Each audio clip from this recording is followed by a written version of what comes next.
Welcome everyone. Such a pleasure to see all of you here. My name is Rafael Ortega. I'm the Associate Dean for Diversity and Multicultural Affairs here in the medical school. And it is our tradition to celebrate Martin Luther King Jr.'s birthday every year right here on this lounge.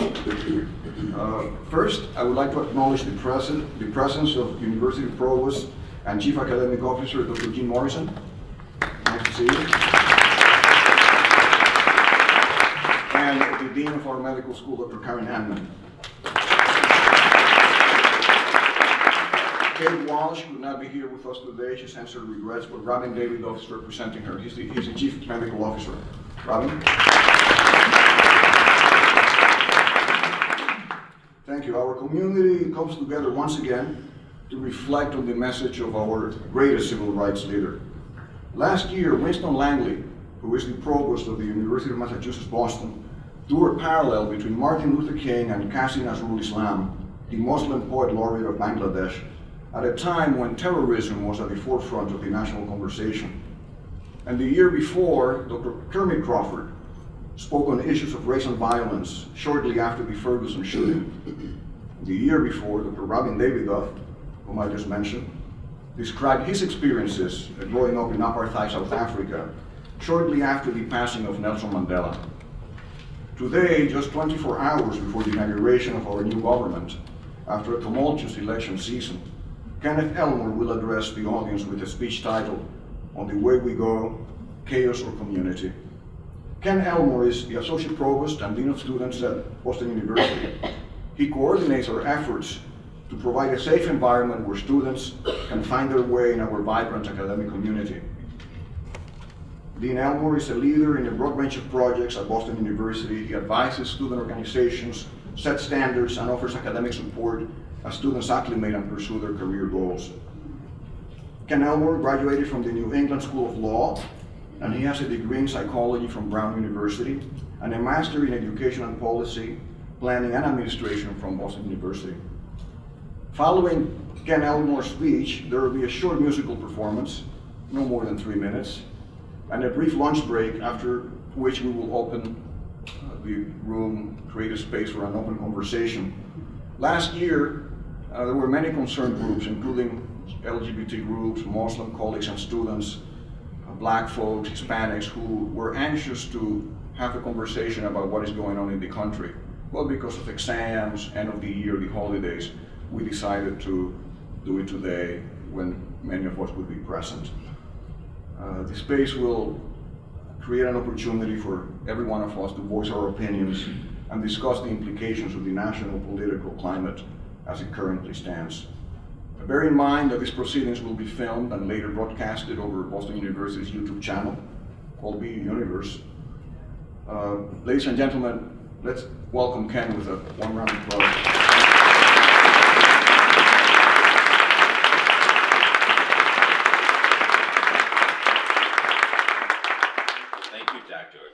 So I love the pressure of having the day before, maybe an era that ends or an era that stays around, that I get to give some remarks.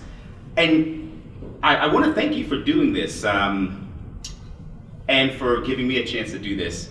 On a real personal note, and I think my remarks are going to be very, very personal. I grew up in a world where if I could be in a position to honor Dr. King, that is something I never would have dreamed of. That is something that my parents take incredible pride in. I told my mom and my dad what I was going to be doing today, and my mother was in tears. You know, because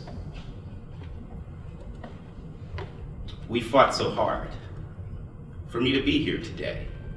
A lot of people fought really hard to give me this incredible opportunity to be able to stand in front of you today to do this. I never thought that would be the case. And I think that's sort of the case with so many things that we've seen over the course of the last 8 years. I'm one of those old timers who never thought I'd see a Barack Obama. I'm one of those old timers who never thought I'd see a Hillary Clinton. I'm one of those folks who said, wow, I live to see this space. And I live to see the fight that people put forward in the society to do that, I do think that there is progress. So I want to thank you for giving me, I think, this wonderful opportunity. So I start off with this thing that would happen in our church, and churches all over the place. And it's an offshoot of the civil rights movement, but it goes way back.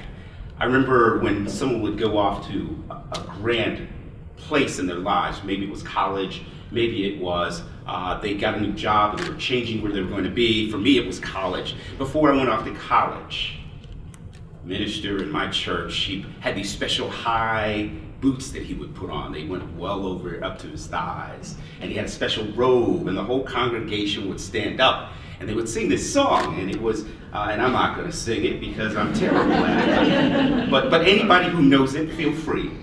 Here's the first refrain. Ain't gonna let nobody turn me around. Turn me around. Ain't gonna let nobody turn me around. I'm gonna keep on walking, keep on talking, marching up to Freedom Land. And we'd go and we would march around the church. Ain't gonna let nobody turn me around. That was a really important thing. Stuck with me. It was the thing that sent me on my way. And the congregation took up a collection and they gave me a little something to set me off. But that just stayed with me, that refrain. And you know, even now, so I remember, so I spent a summer, I spent probably about 2 years really fighting despair in my life. And that despair is from what was happening in the country. I felt like hope was leaching out of my body. And I needed to do something with regard to that. And I remember I called my father just to check in on him, thinking that, well, you know, he probably needs a pep talk. Well, instead my father was giving me a pep talk. And the thing that I loved about it, he reminded me about this song. He reminded me of this song. And my father did what you will see the old civil rights people do. The real old timers, what they do. My father said, look, we got through a lot in this society. We've come through segregation, we've come through wars, civil wars, we've seen extreme violence, Jim Crow, and he says, we as a group of people, we got through that. We got through this. And my father did that thing what they always do. He kept his back straight, his head up, and he was calm as hell. And you know, that's what pushes me. Head up, back straight, calm as hell. Now we know that Dr. King had a series of speeches, but also a book. Where do we go from here? Chaos or community? I'm one of these people who thinks a little chaos and a little community could do well by us right now.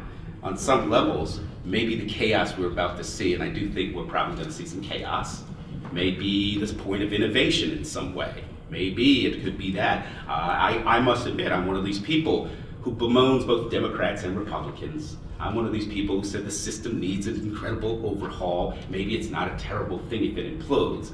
Well, careful what you wish for, right? Careful what you wish for. Now, Dr. King, if you read his book, where do we go from here? Chaos and Community, you read any of his speeches, he talks about some things that I think are still apropos. In fact, he sounds like a public health official. He says that what's going to happen and what we've got to do is look at where the movement goes. That's what he's talking about. And he connects the movement, quite frankly, to what the American society has to do moving forward. And this was in 1967. He talks about the need for economic and political growth, talks about the need for urban and rural poverty being addressed, about housing and full employment for people and guaranteed income. He talked a lot about a guaranteed income. And of course, he talked a lot about remaining committed to nonviolent social change. Social change for sure, revolutionary for sure, but nonviolent. That was a big piece of what he talked about. This other thing too that he talked about, and I really appreciate that he stuck with big concepts too. He talks about the issue of love and power going together or not. And he says that one of the great problems of history is that the concepts of love and power have usually been contrasted as opposites, polar opposites. So that love is identified with the resignation of power, and power with the denial of love. He says that power without love is reckless and abusive, and love without power is sentimental and anemic. I thought, wow, that just says it. And maybe it might sum up a lot of the things that we've been dealing with over the course of the last few years. In his book too, and in his speeches too, of course he talks about war, poor schools, infant mentality, higher education being something that's gotta be more about access. He talks about joblessness and unemployment, of course, lack of a middle class in the American society and how that creates problems. And he also mentions that we can't be afraid to be who we are culturally and ethnically, that we can't be afraid to be Black. He says that the whole country needed to develop a rugged sense of somebodiness. And he says we have to do that in the face of being an ambivalent nation. And I just thought, wow, that's Bill talk about ringing true, an ambivalent nation. And the need for all of us to develop a healthy sense of somebodiness. Very, very important.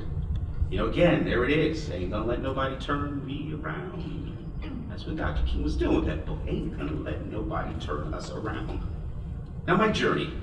I mentioned that I spent a good part of the last couple of years, and especially this summer, especially right after another set of shootings happened, the ones in Dallas. And if you recall, in Dallas, not only had a Black male been killed, but police officers were shot at a rally around that. It was also that moment too where Castile was one of the people who was shot. He was the person who was doing everything by the rules in his car by saying things like, my hands are here, I'm gonna reach into, did everything that you're told to do. I'm gonna reach in my pocket, I do have a gun in my pocket, it's a legit gun and all that sort of stuff, and got shot. I lost it. Because I said, wow, there are no rules. Chaos. Chaos. And so I had to get myself together. I spent a good part of the summer sitting with myself. I realized I hadn't listened to myself. I hadn't thought about who I was and what was going on with myself. And I had to re-engage. I found that one of the things I needed to do was re-engage people, but to engage people in a different way. I spent a good part of my time going to churches, different churches, just went to church, just showed up, and I was listening. I go into bars, and I would listen. I drink too, but I was listening. I was listening. I was also asking questions of people that I usually didn't ask questions of, and different kinds of questions. I'd go to house meetings, because people were having house meetings, and they were inviting me to these house meetings as well. I would sit and chat with folks on the tee. I was just raising the kinds of questions that would make people get up and run away from you, right? You want to clear your house out? Because people are staying too long, you say, let's talk about race, class, identity, sex, right? But people stayed in those conversations. They did, they stayed there. I also had to realize what my bubbles were and really figure out whether I was in a bubble, whether I truly had a space, a community where I just stayed and didn't care about anybody else. I had to figure out what those were. And then the other piece too that I had to do was I had to come to grips with what I thought were fundamental values for myself. Very fundamental sorts of things. The kinds of things that I could discuss with people and be able to say, I don't think that the other side is necessarily crazy. It's an important thing to do. So, for example, I don't believe in a death penalty. I just don't. But I do know that some people do. And I'm at a point where I can understand and say to myself, I don't think that that person who does believe in a death penalty is crazy. There are legitimate reasons why people believe in death penalties. I get it. And that's how I got to have a relationship with some of the people who I chatted with. And then I would ask them, okay, so given that we understand what our fundamental truths are to each other, how can we work on some other things together? What are these other things that we can work together on? That's harder than it seems. But it's one of those things you got to do. And I took stock to be able to do that. Now, the hard thing about that is we're at a juncture right now, and we've got to be for real. We're at a juncture right now where that's even more difficult. And I'll tell you why it's difficult for me. I don't care what side you may fall on in terms of the election results. They're just these things that happen during the electoral process that I'm just still bothered with. Things that make it very difficult for me to sit with people who are fundamentally opposed to some of these sorts of things. So, and by that I mean this. We know it was a very hateful election season. And I say hateful, Democrats were just as hateful. They're just nicer about it. They're very flowery about it, right? There's hatefulness. I still believe, for example, in constitutional principles that uphold our ability to express ourselves, to have opportunities to be free in the world and the society, and to have due process. Some people indicated that that's not what they wanted. I have a hard time sitting with that. I have a hard time thinking and imagining how I can work with you if you think that we should limit the ability for people to say things, limit the ability for people to get due process, limit the ability for people to have equality. I have a hard time with that. I have a hard time with the other thing that's lingering out there. We're real challenged to see the humanity in other people. I still believe that people have human dignity despite their color. I still believe that despite who you love or what gender you are or where you're from or how much money you make or how much stuff you got, I still think you deserve human dignity.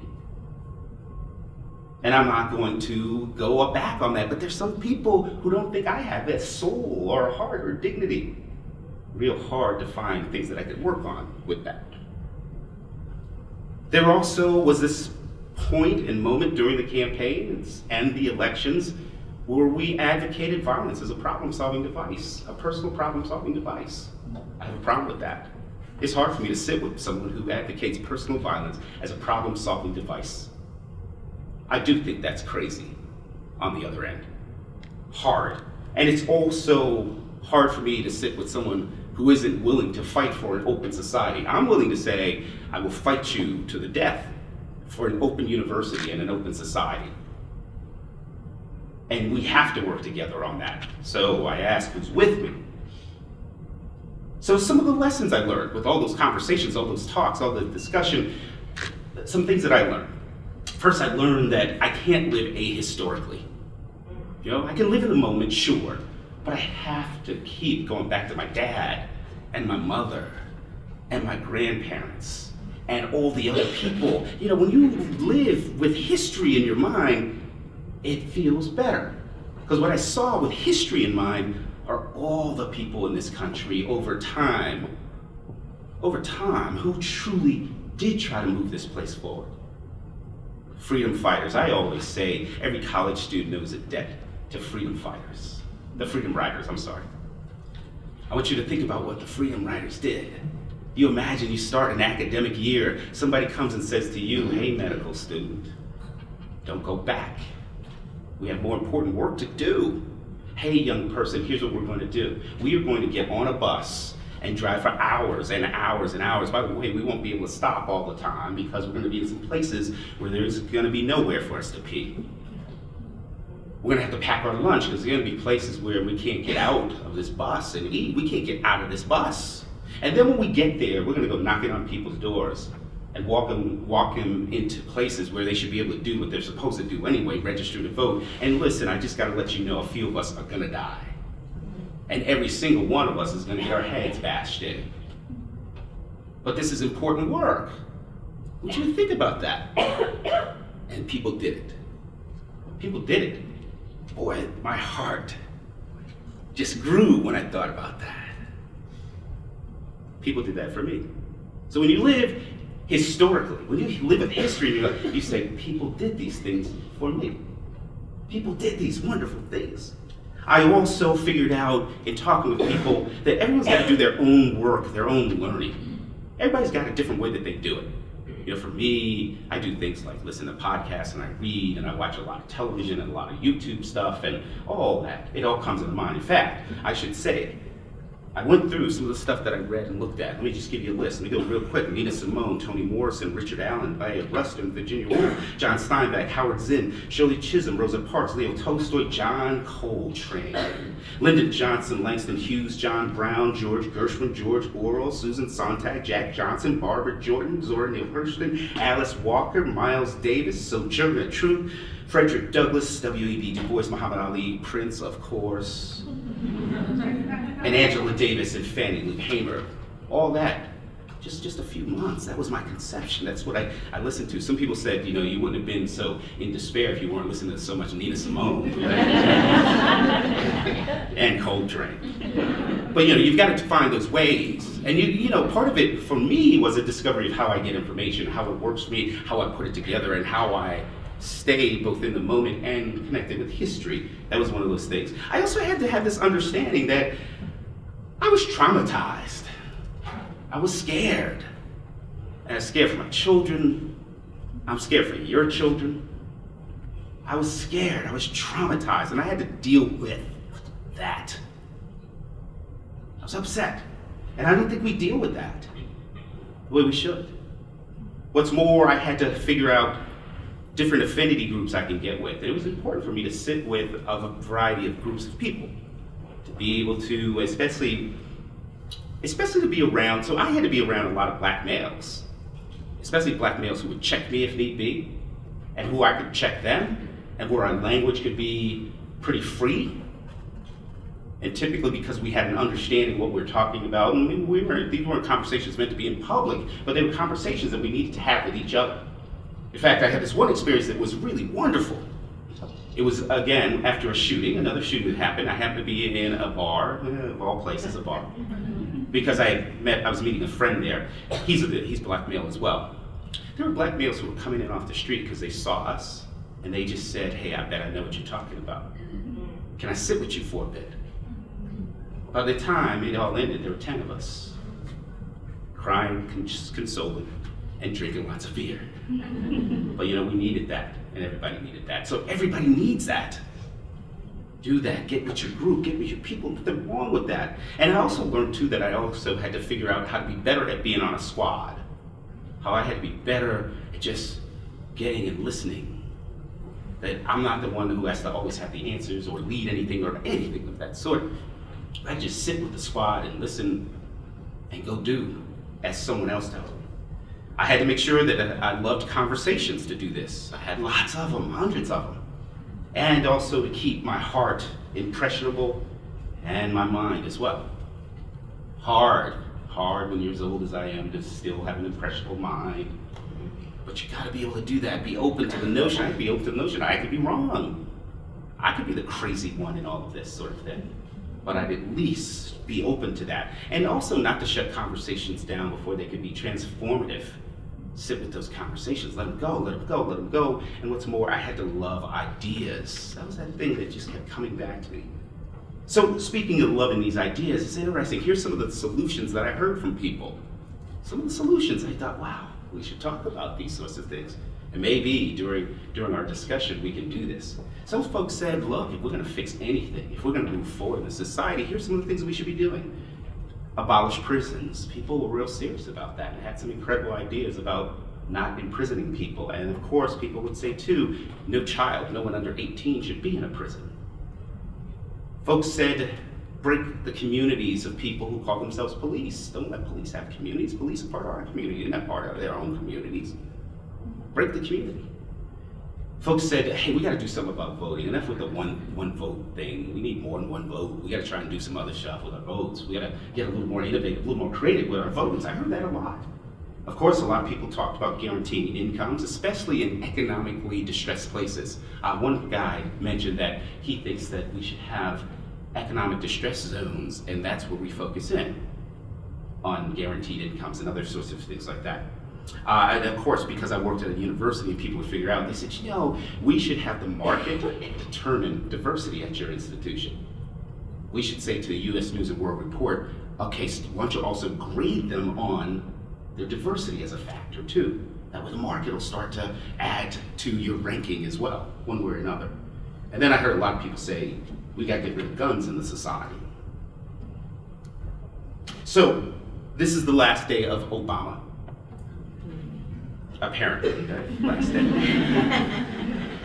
A lot of people thought, and this is this sort of quick reflection I have of my son, a lot of people thought Barack Obama was not good enough. Other people think he would be the one who would be good enough. He's this exception. And I said to my son, I said, Elijah, that's his name. I said, Elijah, if Barack Obama's not good enough, then what are we?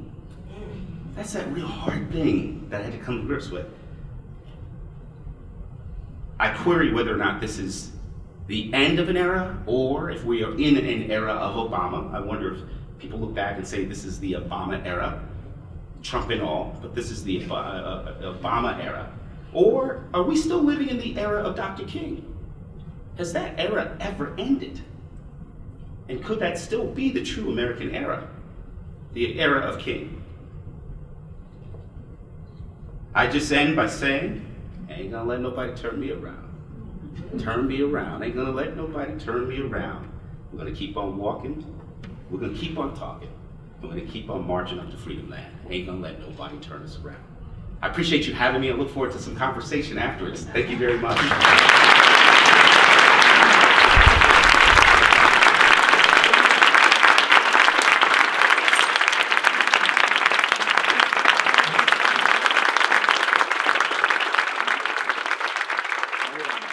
Thank you.